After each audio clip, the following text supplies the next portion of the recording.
Hare Krishna, Hare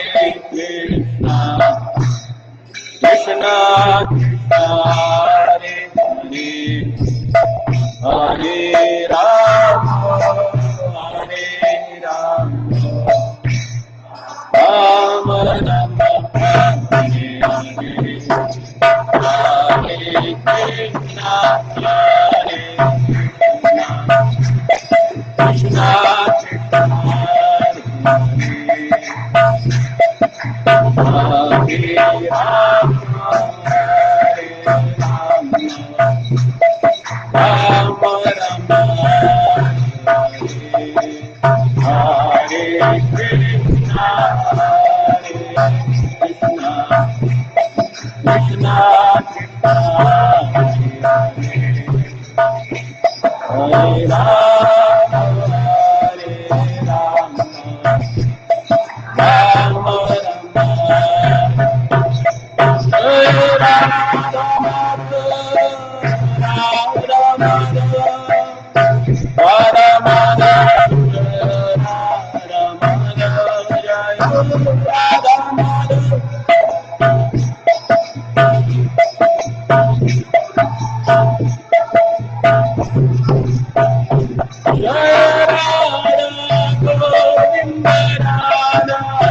Govind Radhe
Bhaktivedanta स्वामी श्रील प्रभुपाद की जय। जय ओम विष्णुपाद परमहंस परिव्रजकाचार्य श्रोत श्री श्रीमद भक्त सिद्धांत सरस्वती ठाकुर गोस्वामी श्रील प्रभुपाद की जय। नामाचार्य श्रील हरिदास ठाकुर की जय। प्रेम से गौ श्री कृष्ण चैतन्य प्रभो नित्यानंद श्री अद्वैत गदाधर शिवासदि गौर भक्तवृंद की जय। जय जय श्री राधा कृष्ण गोप गोपीनाथ श्याम कुंड राधा कुंड गिरिराज गोवर्धन की जय। ब्रजभूमि वृंदावन धाम की जय। मथुरा द्वारिका धाम की जय। श्री क्षेत्र जगन्नाथपुरी धाम की जय। नवद्वीप मायापुर धाम की जय। गंगा मैया की जय। यमुना मैया की जय। भक्ति देवी की जय। तुलसी महारानी की जय। श्री सीताराम लक्ष्मण हनुमान की जय। श्री सीता नवमी महामहोत्सव की समवेत भक्तवृंद की जय। समवेत भक्तवृंद की जय। समवेत भक्तवृंद की जय। गौर प्रेमानंदे। ओम नमो भगवते वासुदेवाय।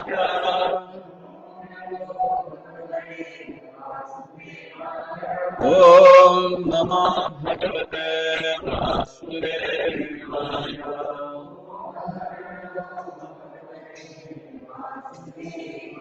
ओम नमो भगवते वासुदेवाय।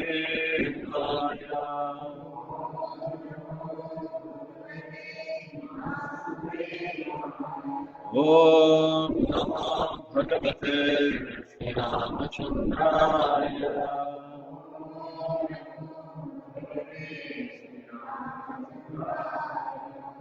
नारायणं नमस्कृत्यं नरं चैव नरोत्तमं देवीं सरस्वतीं व्यासां ततो जयमुदीरयेत्। नष्टप्रायेषु भद्रेषु नित्यं भागवतसेवया भगवति उत्तमश्लोके भक्तिर्भवति नैष्टिके। कृष्णाय वासुदेवाय देवकी नन्दनाय च नन्दगोपकुमाराय गोविन्दाय नमो नलिननेत्राय वेणुवाद्यविनोदिने राधाधर सुधापान शालिने वनमालिने महाभावस्वरूपास्त्वं कृष्णप्रियसी प्रेमभक्ति प्रदे देवी श्रीराधिकात्मं नमोस्तुते। रामाय रामचंद्राय रामभद्राय वेधसे नाथाय रघुनाथाय सीताय पतये नमः। वामे भूमि सुता परस्तु हनुमान पृष्ठे सुमित्रा सुतः शत्रुघ्नो भरतश्च पार्श्वदलयोर्मायवारिपूर्णेषु च सुग्रीवश्च विभीषणश्च युवराट् तारासुतो जाम्बवा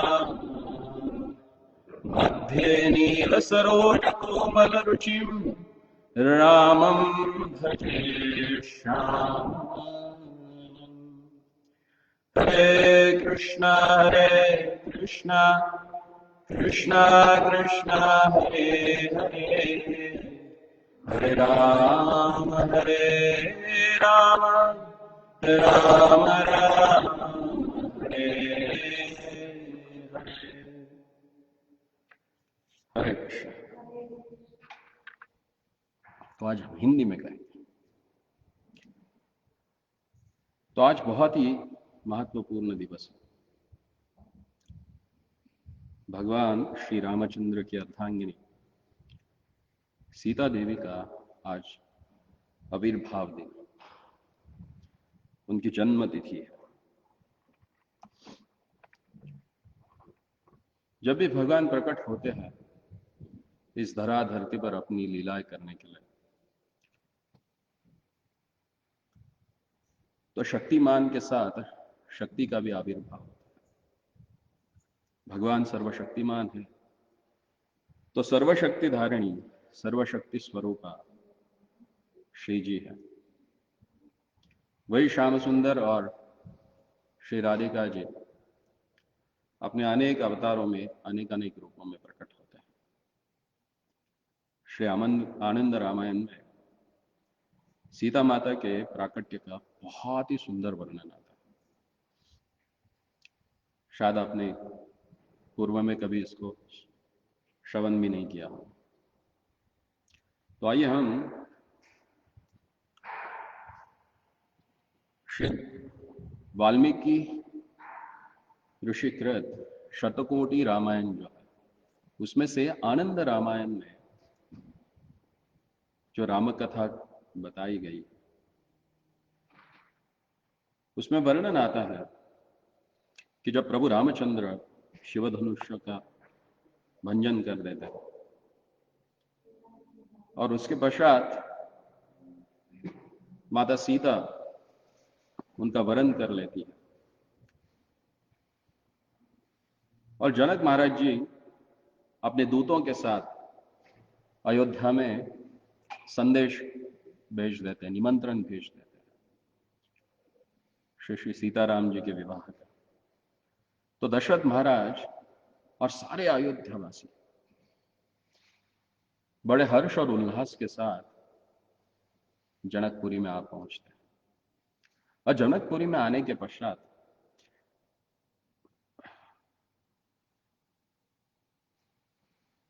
तुलसी रामायण में वर्णन आता है कि जब बारात आ रही होती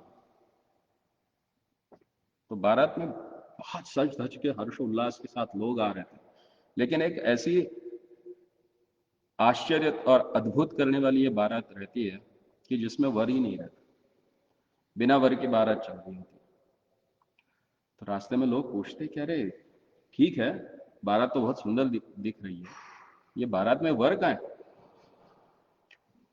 तो अभी लोगों में जो आ रहे होते हैं अयोध्या से बाराती, वो सोचते कि अभी क्या बताएं, लोग हंसेंगे कि बिन वर की बारात चल रही है करके, वर ही नहीं है इसमें। तो कुछ बुद्धिमान रहते हैं, वो बोलते हैं कि वर पीछे है, क्योंकि लंबी बारात रहती है, एक गांव से दूसरे गांव तक तो लोग चल रहे हैं। तो बोले कि पीछे है, आ जाएगा। तो लोग खड़े रहते हैं कि चलो वर को तो देख ले, इतनी सुंदर बारात आ रही तो वर भी बहुत सुंदर होगा करके। तो पीछे देखते हैं, पीछे आने के बाद पीछे वाले बोलते, पीछे वालों को पूछते कि अरे वर कहाँ है? तो बोलते आपको किसने बोला कि वर पीछे है करके? बोले आगे वालों ने बताया। तो बोले शायद आप भूल गए होंगे, बीच में से वर निकल गया, क्योंकि इतनी बारात लंबी है ना तो मालूम नहीं पड़ा। तो ऐसे चल रहा होता है। तो महाराज दशरथ भी सोचते कि अब क्या करें, उनको बताने के लिए वर तो चाहिए ना। जब भी कोई संदेह रहता है, किसी प्रकार की संशय मन में ग्रस्त हो जाता है, तो हर कोई सुज्ञ व्यक्ति क्या कर लेता है, गुरु का आश्रय ग्रहण कर लेता है। तो वशिष्ठ जी के पास गए और बोले वशिष्ठ जी अब क्या करें, इसके ऊपर उपाय। तो बोले 3 भाइयों में से किसी एक को वर बना। बोले ये तो लोगों का संदेह हो जाएगा। बोले क्या संदेह होने वाला? बोले राम जी के जैसे दिखने वाला एक तो है ही ना। तो बोले भरत जी है। तो भरत जी को वर बनाया जाता है। और भगवान की लीला है, हर एक लीला के पीछे कुछ ना कुछ कारण रहता है। अभी बारात तो राम जी की चल रही होती है और इसमें वर किसको बनाया जाता है? भरत जी को। लेकिन आगे जाके यही भी वर बनने वाले, क्योंकि आगे जाके वहां पे महाराज जनक के जो भाई हैं उनकी पुत्री मांडवी के साथ भरत जी का भी विवाह होने वाला है। तो वैसे तो बारात में वर होते हैं, 3 वर नहीं, एक नहीं बल्कि 3 वर रहते हैं, श्री शत्रुघ्न जी, श्री लक्ष्मण जी, क्योंकि आगे जाके सबका विवाह होने वाला है। तो बारात आके पहुंचती है, बारात का अच्छी तरह से स्वागत होता है। स्वागत होने के पश्चात जब सब अपने अपने महलों में विश्राम कर रहे होते हैं तो महाराज जनक दशरथ जी के पास आते हैं। और जब महाराज दशरथ जी को अपने चारों पुत्रों के साथ देखते हैं तो मन में एक इच्छा उत्पन्न हो जाती है। वो बोलते हैं कि राम जी के लिए तो मेरी कन्या सीता है ही है, ये अयोनिजा है, ये स्वयं धरणी से प्रकट हुई है, इसको इसीलिए उसको धरणी जा भी कहा जाता है। अयोनिजा यानी किसी माता के गर्भ से उत्पन्न नहीं, और धरणी जा यानी जो धरणी से उत्पन्न है। तो बोले उसके साथ राम जी का तो विवाह हो जाए। फिर लक्ष्मण जी, भरत जी और शत्रुघ्न जी के लिए भी हमारे पास कन्याएं हैं। अगर आपकी इच्छा हो तो मेरे भाइयों की जो पुत्रियां हैं, मांडवी है, श्री उर्मिला जी है, श्री श्रुतकीर्ति जी है, उनके साथ इनका विवाह करें। वास्तव में जब ये चारों कुमारों का नामकरण उत्सव चल रहा होता है, संस्कार चल रहा होता है, उस समय माता कैकेयी वशिष्ठ जी की पत्नी जो है अरुंधति जी, उनको पूछती है कि माता आप तो भूत वर्तमान भविष्य सब कुछ ज्ञात है आपको, तो क्या कृपया हम बता सकती है हमें कि ये चारों कुमारों की पत्नियां कैसी होंगी? तो अरुंधति माता सोचती है, अरे ये तो अभी पैदा हुए, 12 दिन भी नहीं है उनको, और तुम इनकी पत्नियों की बात कर रही हो। ये बोली फिर भी ना, क्योंकि हर माता को वही एक प्रश्न रहता है कि किस प्रकार की बहू है मेरे घर में आने वाली, पुत्र वधू किस प्रकार के आने वाली। कभी कभी लगता है ना किस प्रकार के आएंगे, है? सोचते हैं। और हमें कैसे मालूम पड़ेगी कि इनका विवाह होने वाला है करके? विवाह का समय निश्चित आ गया, ये हमें कैसे समझ में आएगा? तो अरुंधति जी बोलती है ठीक है। एक्चुअली कैकेयी माता का नाम सुरूपा रहता है। पहले के काल में उनके निजी नाम से कभी उनको बुलाया नहीं जाता था, क्योंकि अगर प्रत्यक्ष नाम से आप बुलाएंगे तो उनकी आयु कम होती है करके। इसे माता कौशल्या, जो कौशल राज की कन्या थी, इसलिए उनको कौशल्या कहा जाता था।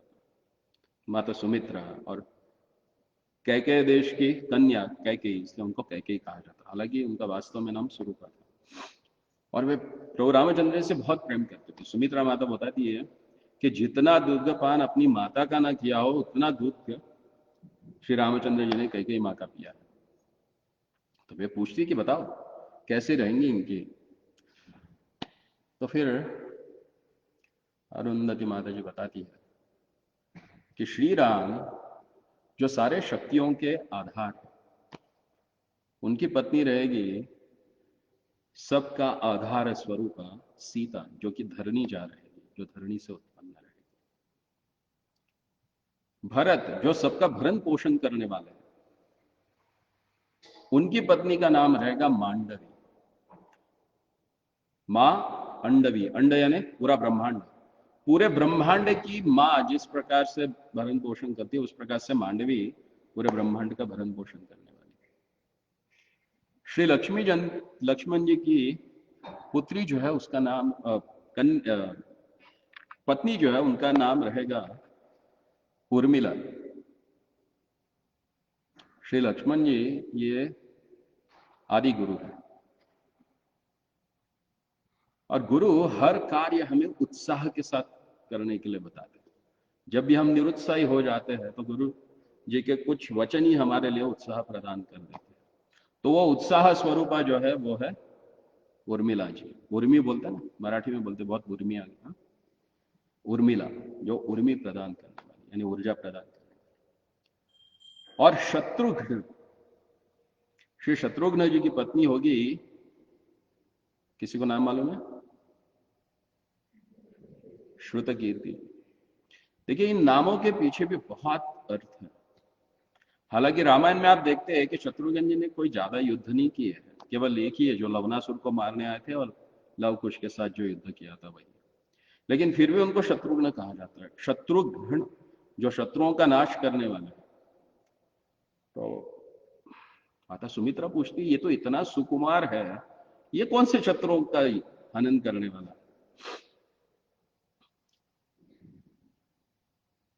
तो अरुंधति माता बोलती है कि ये पुत्र जो है ये हमारे हृदय में वास करने वाले षड रिपु जो है काम क्रोध मद मोह मत्सर, इन सब का नाश करने वाला है। बाह्य शत्रुओं का तो कोई भी दालन कर सकता है, लेकिन इन अंतर शत्रुओं का दालन करने के लिए शत्रुघ्न है। और इनकी पत्नी का नाम क्या है? श्रुतकीर्ति। श्रुतकीर्ति यानी श्रुत यानी कान, और कीर्ति यानी गुणगान यश। जिन कानों के द्वारा भगवान श्री हरि के गुणों का गुणगान श्रवण किया जाता है, उसी श्रवण के द्वारा हमारे हृदय के जो षड रिपु है उनका दालन होता है। शत्रुओं को मारने के लिए क्या आवश्यक है? श्रुति कीर्ति। शत्रुघ्न तभी कार्यशाली होते हैं जब श्रुति कीर्ति आ जाती है, यानी भगवान श्री हरि के गुणों का गुणगान श्रवण जब कर लेते हैं तो शत्रुओं का हनन निश्चित है। तो ये नाम सुने होते हैं माता कैकेयी ने, वे तो बहुत प्रसन्न होते हैं और लालायित होती है देखने के लिए कि मेरे लाला इतने सुंदर है, सुकुमार है, सुकोमल है, हाँ, सर सबके मनों का सर्व मन भावन है, तो इनकी पत्नियां कैसे रही? और हालांकि उनकी आयु उस समय ज्यादा नहीं थी। प्रभु रामचंद्र उस समय जब उनका विवाह हुआ उस समय 15 वर्ष के थे, और उसी एक दो आगे पीछे करके इन सबकी आयु थी। और माता सीता उस समय 6 वर्ष की थी जब उनका स्वयंवर हुआ। और उनको देखने के लिए ये सारी माताएं लालायित थी, लोलुप थी, मन में बहुत ही उनकी गाढ़ इच्छा थी उनको देखने की। तो उस समय जब इनके नाम सुनते हैं महाराज दशरथ, तो वे शतानंद जी को पूछते हैं। जैसे वशिष्ठ जी रघुवंश के कुलगुरु है, तो उसी प्रकार से शतानंद जो गौतम ऋषि और अहिल्या के पुत्र है, वे जनक महाराज के कुलगुरु रहते हैं। तो इनसे हाथ जोड़ के विनती करती कि आप मुझे बताइए कि सीता को धरणीजा क्यों कहा जाता है और उसके प्राकट्य का क्या इतिहास है? तो शतानंद जी बताते हैं कि पूर्व काल में एक राजा थे और उनका नाम था पद्माक्ष।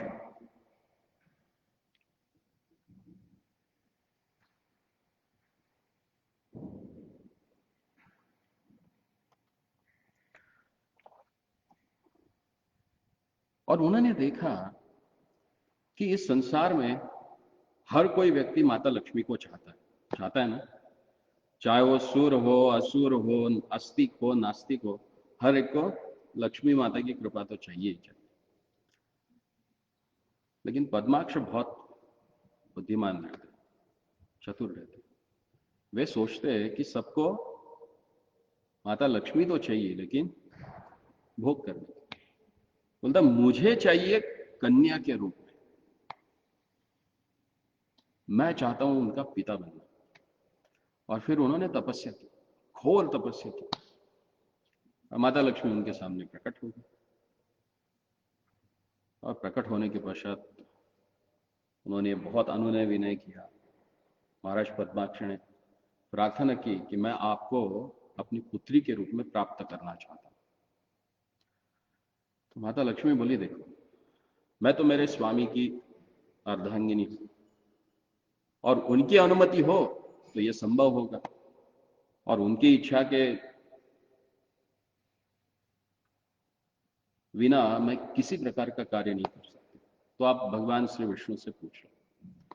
तो फिर से महाराज पद्माक्षर तपस्या में बैठ गए, बहुत कठोर तपस्या की, और उस तपस्या के पश्चात चतुर्भुज राजधारी पीताम्बर प्रकट हो गए, और राजा ने अपने मन की मनीषा जो है उनको बता दी कि ऐसा ऐसा है, क्या करें। तो भगवान बोले, ठीक है, आपकी इच्छा पूरी हो। और फिर भगवान ने उनको एक मातुलंग फल उनके हाथ में दिया। अब उसको आप नारंगी कहिए, नींबू कहिए, या बिजोरा कहिए, वो उनके हाथ में दे दिया, और भगवान अंतर्धान हो गए। जैसे ही भगवान अंतर्धान हो गए, वो राजा ने बड़ी जिज्ञासा के साथ उस फल को 2 भागों में विभाजित कर दिया। तो उसमें सुवर्ण के समान जगमगाती कन्या को विद्यमान देखा। राजा बहुत आश्चर्यचकित हो गया कि भगवान ने इस प्रकार से माता लक्ष्मी को मेरे हाथों में प्रकट कर दिया।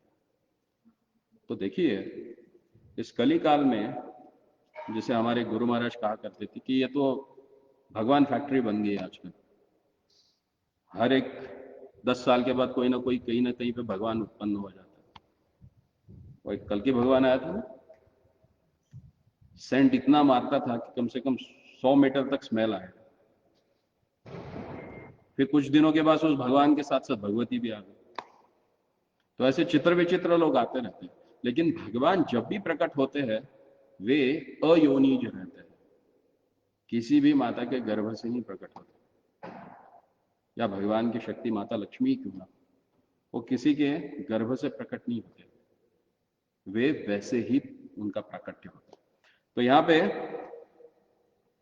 जब वो सुंदर कन्या को देखा, और वो देखते ही देखते बड़ी होने लगी, और महाराज पद्माक्ष ने वो मातुलंग फल जो था वो फिर से इकट्ठा कर दिया, तो वो स्वर्ण का बन गया। और फिर उस बालिका ने वो फल अपने हाथ में ले लिया। इसलिए माता लक्ष्मी का जो खास करके करवीर में यानी कोल्हापुर में जो विग्रह है वो मातुलिंग धारी, उस फल को और लिंग को धारण की हुई है महालक्ष्मी। तो देखते देखते बड़ी हो गई। जैसी बड़ी हो गई तो पद्माक्ष राजा जो थे, हर पिता के मन में चिंता हो जाती कि अभी कन्या का विवाह किसके साथ करे, इतनी दिव्य कन्या है मेरी, अभी उसको उसी प्रकार का दिव्य वर भी होना चाहिए। तो उन्होंने अपनी पद्माक्ष राजा की कन्या, इसलिए उनका नाम पद्मा हो गया। तो पद्मा का विवाह उन्होंने सुनिश्चित किया कि इस समय उनका स्वयंवर किया जाएगा, और सारे राजाओं का आमंत्रण भेजा गया। सारे राजा आ गए, मुनीश्वर आ गए, देवता आ गए, गंधर्व आ गए, दानव मानव, जैसा चाहे वैसा रूप धारण करने वाले खग पर्वत नदी समुद्र यक्ष किन्नर रावण आदि से सारे राक्षस भी आ गए।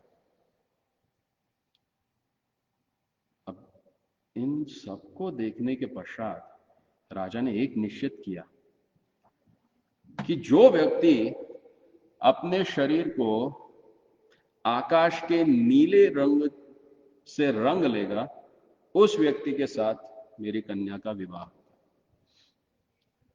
तो ये तो असंभव है, क्योंकि घनश्याम वर्ण तो केवल हमारे नटवर्ण नागर है, और कोई हो ही नहीं सकता। तो बाकी राजाओं ने समझा कि ये नाटक कर रहा है, ये देना नहीं चाहता है।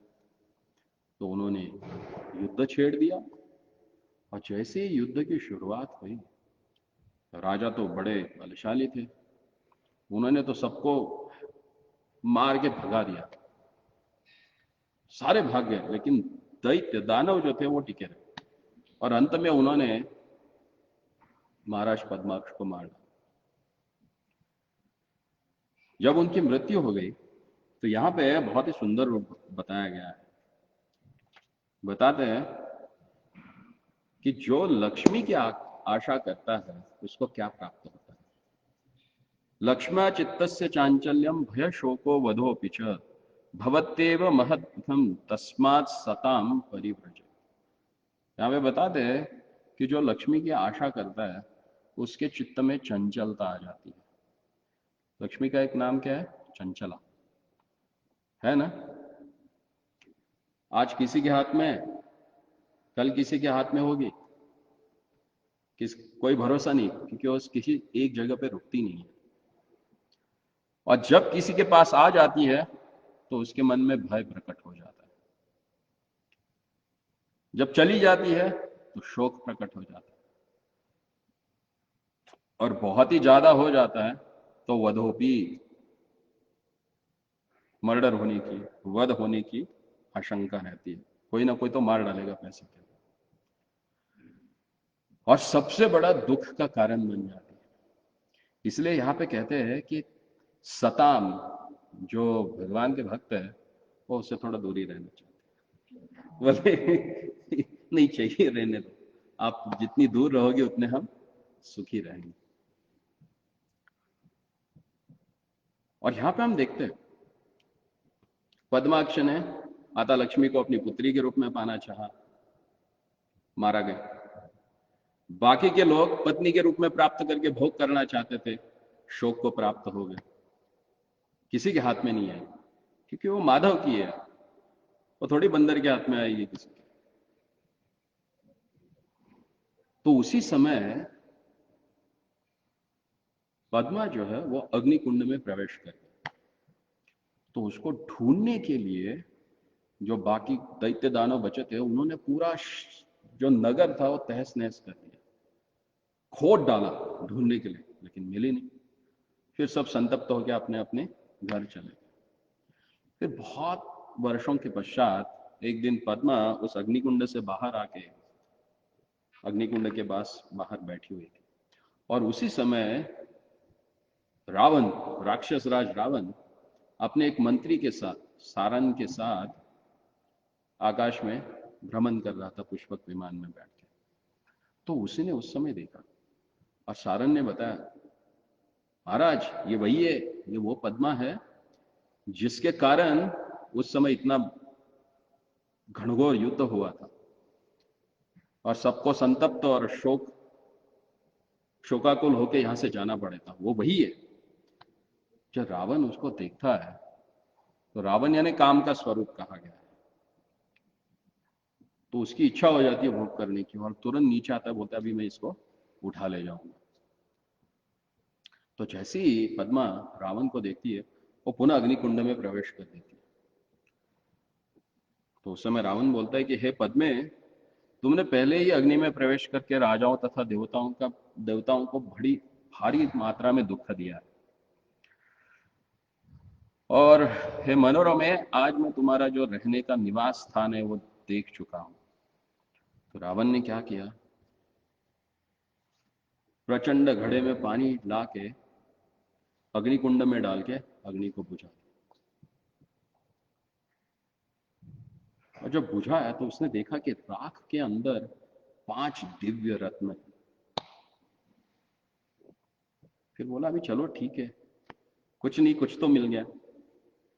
वो 5 रत्नों को उठाया, एक संदूक में डाल दिए, और वो संदूक उठा के सीधा लंका पहुंच गया।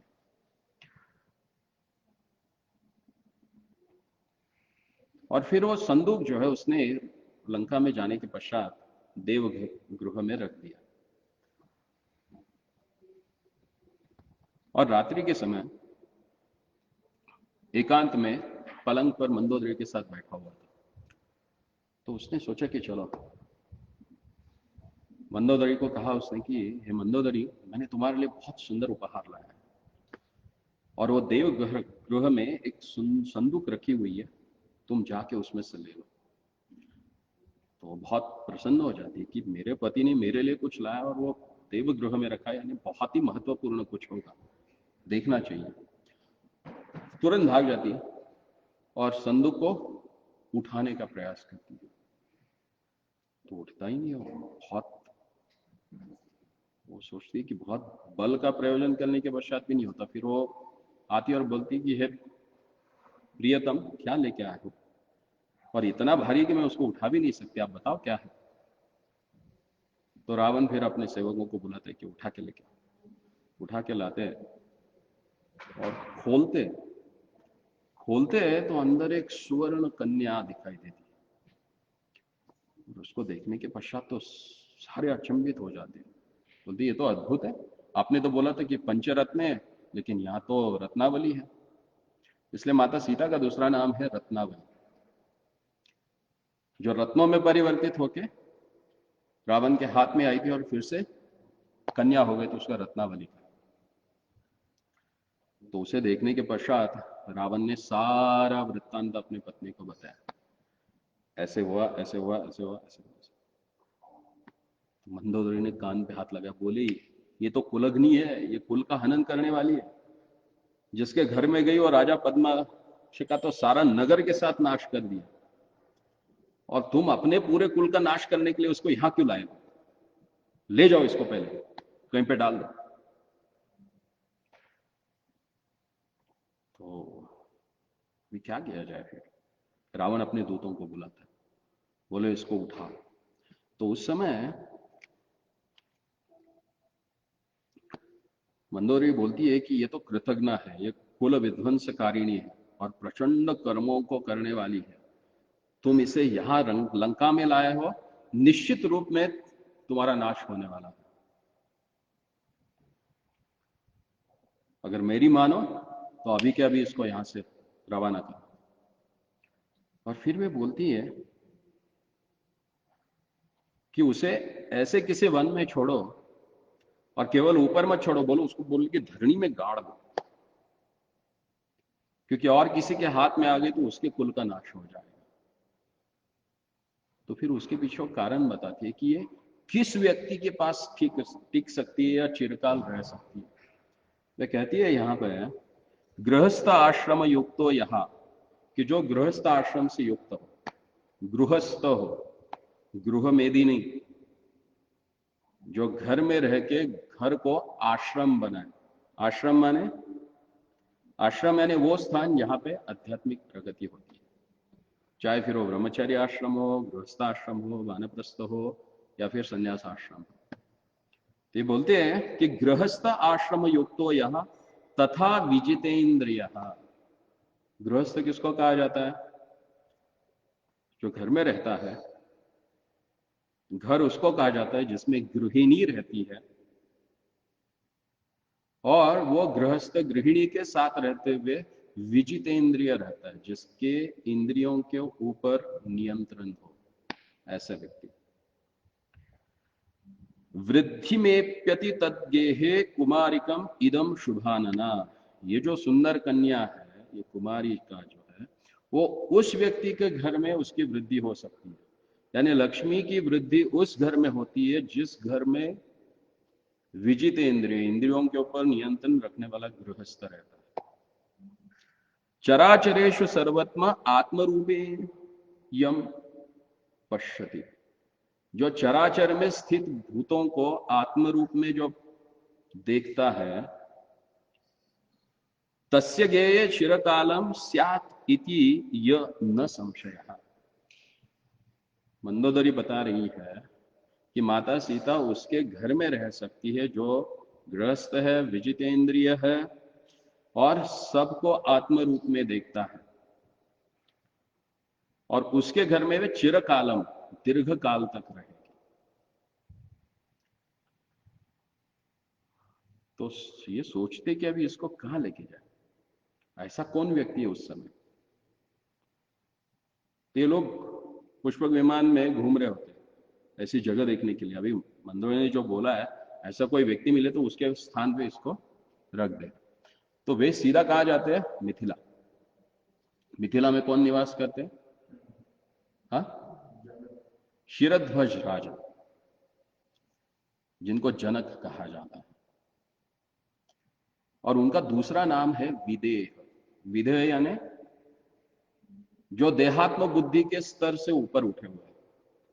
ऐसा ही व्यक्ति लक्ष्मी का पिता बन सकता है, जो देहात्म बुद्धि से परे है, जो सबको आत्म रूप में देखता है। ऐसा व्यक्ति माता लक्ष्मी का पिता बन सकता है। तो फिर उन्होंने मिथिला के एक वन में गड्ढा खोद के धरनी में वो संदूक छुपा दिया, गाड़ दिया और चले गए। जाने इसके पूर्व एक्चुअली जब माता उनको बताती है, मंदोदरी जी बताती है कि इनको लेके जाओ, तो उस समय सीता माता बोलती है, जो बालिका रहती है वो बोलती है कि मैं 4 बार आने वाली हूँ लंका, मैं 3 बार और भविष्य में आऊंगी, अभी तो आ रही हो तुम मुझे वापस भेजो, दूसरी बार जब आऊंगी ना, रावण तुम्हारे मंत्री और पुत्रों के साथ तुम्हारा वध कर दूंगा। उसके पश्चात तीसरी बार जब मैं आऊंगी तो पौंड्र पुत्र, क्या नाम है उसका, निकुंभ का पुत्र जो है पौंड्र, उसको मारने के लिए मैं आऊंगी, और उस समय मैं 100 सिर वाला जो रावण है उसका वध करूंगी। और चौथी बार बोलती है कि मैं आऊंगी शूरवीर कुंभकर्ण और मुलकासुर नाम का जो असुर है उनका वध करूंगी। रावण जब ये सुनता है तुरंत अपना खड़ग निकाल लाता, बोलता अभी इसको मार डालता हूं। मंदोदरी हाथ पकड़ती है, बोलिए होनी तो होगी, लेकिन अपमृत्यु क्यों ले रहे हैं? ये तो भविष्य में कभी होगा तुम्हारी मृत्यु, अभी तो नहीं हो रही है ना। अभी इसको मार के अपनी मृत्यु क्यों तुरंत बुला रहे हो, सुसाइड क्यों कर रहे हो? जाने दो इसको। और फिर भेज देते। फिर मैं जब वहां एक वन में जहां पे गाड़ी जाती है मिथिला में, तो एक सूर्य ग्रहण के समय वो भूभाग जो है, वो भूमि महाराज जनक किसी ब्राह्मण को दान दे देते। तो ब्राह्मण किसी एक शुभ मुहूर्त पे एक शूद्र को बोल देता है कि भाई तुम ये भूमि का यहाँ पे कुछ ना कुछ उपज कर लो यहाँ पे, और एक मुख्य मुहूर्त बता देते कि इस मुहूर्त में तुम यहाँ पे जोतना शुरू कर दो भूमि को। तो वह शूद्र भी ठीक है बोलता है और जोतना शुरू कर देता है। जैसे ही जोतना शुरू कर देता है, एक जगह पे आके उसके क्या बोलते हैं उसको, हल हल का जो फाल रहता है, सीता जो रहते हैं, वो एक संदूक बनाते हैं। तो खोद के देखते तो बड़ा संदूक मिलता है उसमें। तो वो शूद्र उसको उठा के ब्राह्मण के पास लेके आता है और ब्राह्मण को बता देता है, देखिए आपने मुझे वो भूमि जोतने के लिए दे दी थी, लेकिन इस भूमि में ये संदूक मिला है, आप इसको ले लीजिए। तो ब्राह्मण बोलता है, राजा ने तो मुझे जमीन दी है, जमीन के अंदर का तो दिया नहीं है, तो ये तो राजा को जाके देना चाहिए। आप सोचो अगर ये जमाने का शूद्र होता तो जाता ब्राह्मण के पास? नहीं जाता ना। समझो ये जमाने का ब्राह्मण होता तो वो संदूक लेके जाता राजा के पास? नहीं। और वहां पे जाके दोनों का झगड़ा शुरू हो जाता है, कलह शुरू हो जाता है। जनक जी बोलती है मेरा नहीं है, तुम्हारा, मैंने तुमको दान दे दिया। बोलता है आपने मुझे जमीन दान दी, भूमि के अंदर का आपने मुझे दान नहीं दिया, और भूमि के अंदर जो भी है वो राजा का ही रहता है। बोले आपको लेना पड़ेगा। ये दोनों का वाद विवाद चल रहा होता है। तो शतानंद जी बोलते हैं राजन, कुछ ना कुछ तो कारण होगा, आप रुकिए, खोल के तो देखिए क्या है। वो खोल देते, जैसे उसमें कन्यादित्य ब्राह्मण भाग जाता है। आप ही संभालो इसको। तो महाराज जनक खोलते उसको, और खोल के देखते तो एक सुवर्ण आभा से युक्त बहुत ही सुंदर बालिका उसमें रहती है। और महाराज शतानंद को तो, सॉरी, शिरध्वज यानी जनक जी को कोई संतान नहीं होती। वे बहुत प्रसन्न हो जाते कि चलो हमें एक कन्या प्राप्त हो। और फिर वे उसी समय महाराज शतानंद को उनके गुरु जो है उनको प्रार्थना करते हैं कि आप इसका जातक कर्म संस्कार कर लीजिए। और फिर ब्राह्मणों के द्वारा उचित प्रकार से जातक संस्कार हो जाता है। तो बताते हैं कि वे अपने हाथ में वो मातुलंग फल लेके आई, इसलिए उनको मातुलुंगी कहा जाता है। माता सीता का नाम एक मातुलुंगी भी है। वो अग्नि में निवास करने वाली थी या अग्नि में ही रहती थी, इसलिए उनका नाम अग्निगर्भा भी है। और रत्नों में निवास करने वाली है, इसलिए उनका नाम रत्नावली है। और धरणी से निकलने के कारण उनका नाम धरणीजा है। और महाराज जनक के द्वारा पालित होने के कारण उनका नाम जानकी है। और हल के फाल से यानी सीता के अग्रभाग से प्रकट होने के कारण सीता, और महाराज पद्माक्ष की कन्या होने के कारण उनका नाम पद्मा हो गया। बोलो सीता माता की जय। तो हम आरती कर लेंगे और उसके पश्चात फिर प्रसाद।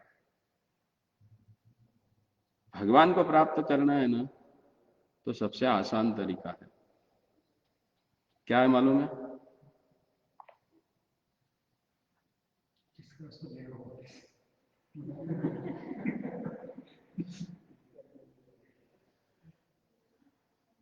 श्री जी का आश्रय लेना।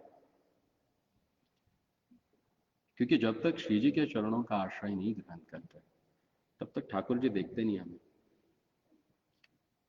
अकेले भगवान को चाहोगे तो वो आप में दोष देखेंगे, और जीव दोषों से भरा पड़ा।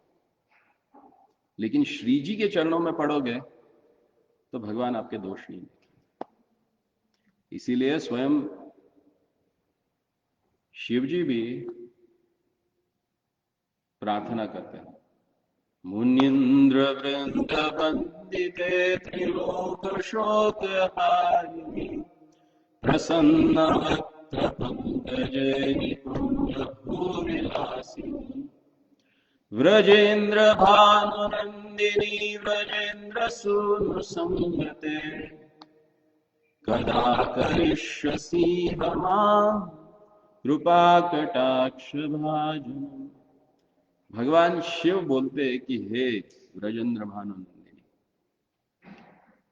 जब तक तुम्हारा कृपा कटाक्ष को मुझ पे नहीं पड़ेगा, तब तक इस संसार से मेरी भी छुटका नहीं। तो आप और हम कौन है? और जिसके ऊपर श्री जी की कृपा दृष्टि हो जाती है, भगवान विवश हो जाते हैं उस व्यक्ति को अपने पास लेने। और इसीलिए माता सीता, श्री राधिका जी, इनके चरणों का आश्रय प्राप्त करना आवश्यक। इसी राधा कृपा कटाक्ष स्तोत्र के अंतिम श्लोक में वे बताते हैं कि मखेश्वरी, क्रियेश्वरी, स्वधेश्वरी, सुरेश्वरी, त्रिवेद भारतेश्वरी, प्रमाण शासनेश्वरी, व्रजेश्वरी,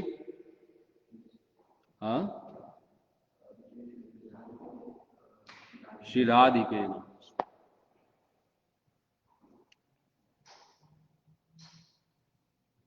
जैसे हम भगवान को बोलते हैं कि यज्ञपति, श्रियापति, ध्यापति सबके पति है, तो ये सबकी ईश्वरी। और जब तक इनका आश्रय नहीं ग्रहण करोगे, तब तक ठाकुर जी देखेंगे। तो इसलिए आए प्रार्थना करते हैं माता सीता के चरणों में, क्योंकि उनके आविर्भाव तिथि में बहुत दयालु रहती है, खुश रहते हैं ना, देना चाहते हैं। तो आज उनका देने का दिन है और हमारा लेने का दिन। तो वो देना चाहिए तो कितना देंगे? अमर्यादित। लेना चाहिए तो हम कितना ले सकते हैं? हाँ, देना रहे चाहे हाथ हजारों दुबड़ी माजी से। जब वो देना चाहते हैं तो हजार हाथों से देते हैं, हमारा क्या है फिर, कितना लेंगे झोली में? हा? तो इसीलिए भगवान से मांगना है तो यही मांगना है, जो आप चाहते हो वो देना, हम चाहते हो वो नहीं देना। हम चाहते हो देंगे तो फिर पुनरपि जननम पुनरपि मरणम पुनरपि जननी जठरे। लेकिन आप जो चाहते हो दोगे तो फिर क्या होगा? महत्पदम पुण्य यशो मुरारी, भगवान का जो महत्पद है, भगवत धाम है, वो हमें प्राप्त है। तो आइए माता सीता के चरणों में प्रार्थना करते हैं कि जिस प्रकार से पातिव्रत्य का पालन करके इस धरा धरती पर उन्होंने एक मर्यादा की स्थापना की। उसी मर्यादा का पालन करके हम भी एक पतिव्रता स्त्री के समान भगवान के चरणों का आश्रय ग्रहण करें, ताकि हमारा मन यहाँ वहां विचलित न हो, केवल भगवान के चरणों में लगा। श्री सीताराम लक्ष्मण हनुमान की, श्री सीतारामचंद्र के। हरे कृष्ण।